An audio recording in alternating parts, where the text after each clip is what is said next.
ஏய் சும்மா பேசுறதே பேசு வேடா போனா.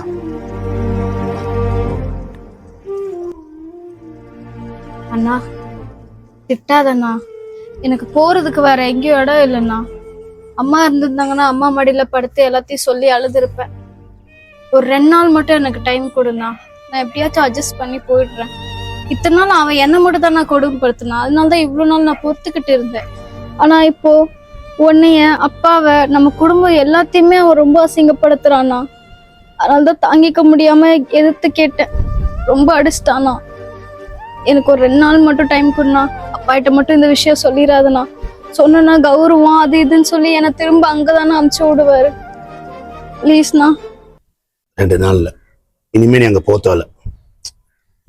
இவர் பொம்பளைக்குள்ள தைரியமா இருக்கணும், உனக்கு தைரியத்தை ஊட்டி வளர்த்தது ஒரு பொண்ணு எந்த இடத்துலயும் கோழையா இருந்துடக்கூடாதுதான். ஆனா அதுக்காண்டி கல்யாணம் பண்ணிட்டு போற வீட்டுல வந்து அவன் என்ன அடிச்சாலும் கொடுமைப்படுத்தணும் அதை தாங்கிட்டு இருக்கணும்னு அவசியம் கிடையாது. அண்ணா நீ இப்படி சொல்லுவேன்னு நான் எதிர்பார்க்கவே இல்லைண்ணா. நீயும் எங்க அப்பா மாதிரி குடும்ப கௌரவம் தான் முக்கியம், நீ அவன் கூட தான் வாழணும் சொல்லுவேன்னு நினைச்சேண்ணா. ரொம்ப நன்றிண்ணா.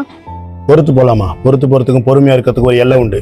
இப்படி அவன் கூட காலத்தை உட்காந்து அடிமையா அவன் பொண்டாட்டியா வாழ்றதை விட இங்க நம்ம வீட்டுல எனக்கு தங்கச்சா நம்ம அப்பாவுக்கு பொண்ணா இந்த வீட்டு எப்பயும் போல மகாராணியா நீ இருந்துட்டு போமா. லாயர் வருவாரு, எல்லாத்தையும் பாத்துக்கலாம். முதல்ல அங்க என்ன நடந்தாலும் வீட்டுல தைரியமா சொல்லு. அதை விட்டுட்டு குடும்ப கௌரவம் நாங்க பேசுறத நீங்க பேசிட்டு இருக்க வேண்டாம்.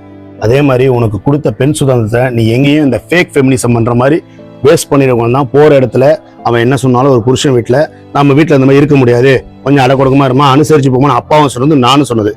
அதுக்காக உன்னை ஒருத்தன் அடிச்சு கொடுமைப்படுத்துவான்னா காலத்துக்கு நீ உட்காந்து அவங்ககிட்ட அடிமை இருக்கணும்னு அவசியம் கிடையாது. டிவோர்ஸ் நோட்டீஸ் கொடுத்துரு, லீகலா கோர்ட்ல பாத்துக்கலாம். பொம்பளை புள்ளனா கிள்ளிக்கிறேன்னு நினைச்சிட்டானுங்க.